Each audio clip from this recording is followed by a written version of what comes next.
اولین نفری که عالم نمیشه انسان خجوله، کسی که شرم و حیای زیادی داره و این شرم و حیاست در محلش نیست. این شرم و حیای او در محلش نیست، روش نمیشه سوال بکنه، جواب بشنوه، بیا در محضر علما مثلا بنشینه، سر کلاس درس بنشینه، اگر بنشینه هم فقط یه گوشه نشسته داره میشنوه سوال و جواب، یا رو نداره. میگن هر کسی رو نداره روزی نداره، اون جای خودش. خیلی هستن رو ندارن اما روزی دارن. ولی شرم و حیا سبب محرومیت میشه در علم، عالم نمیشه. دوم منتقد، کسی که میاد تو جلسه ها هدفش فقط نقطه ضعف گرفتنه و انتقاد کردنه، هیچ کاری دیگه نداره،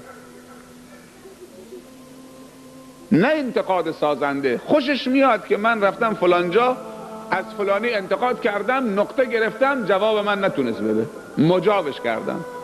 اهل عمل هم نیستا، فقط هر جای گفتن یه جریانی هست، برنامه‌ای هست، فقط میاد نقطه بگیره، انتقاد بکنه. اینم عالم نمیشه، چون که هدف نداره از اون سوال کردنش و مطرح کردن سوالش. سوم متکبر، انسان متکبر، اینم هیچ موقع عالم نمیشه. اگر عالم هم بشه علمش برکت پیدا نمیکنه.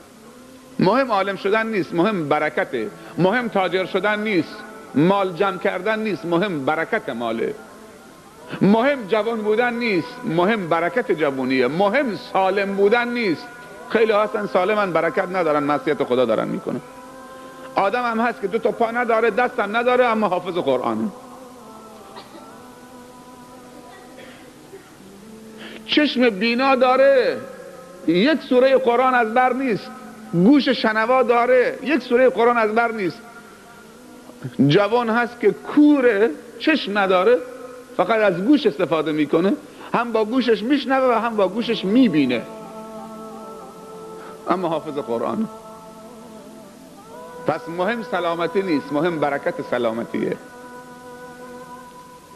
مهم عمر نیست که تو عمر داشته باشید، مهم برکت عمره. فلانی 100 سالشه، توی 100 سالش چه کار کرده؟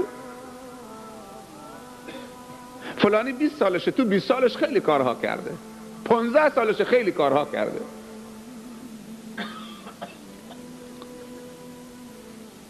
مهم مرد بودن نیست. فلانی زنه. یکی از دوستان میگفت که یکی میخواست که حرفی بزنه، منزلت کسی رو پایین بیاره، گفت فلانی از زنم پستره. تو یک جلسه ای فلانی از زنم پستره، از زنم کمتره. کی گفته زن پسته؟ که تو اینطوری داری تشبیه میکنی فلان مرد از زن پستره. کی گفته زن پسته؟ تو داری میگی زن پسته.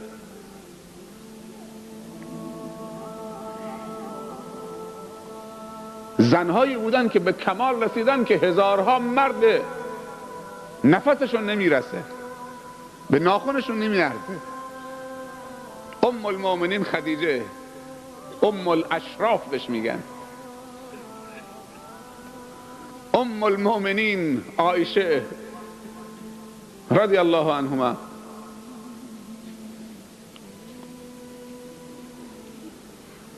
20 سال سنش بوده، دنیای علم بوده.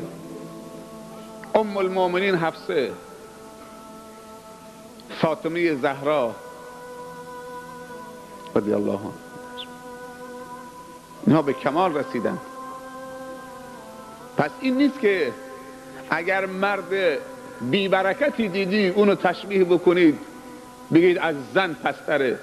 نه، مرد بی برکت درسته از زن بی برکت پستره، ولی مرد بی برکت و فاسق و فاجر و خلافکار و بی ایمان ما نمیتونیم بگیم از زنهای مؤمنه طاهره طیبه عالمه فاضله متقیه از اینا پستره.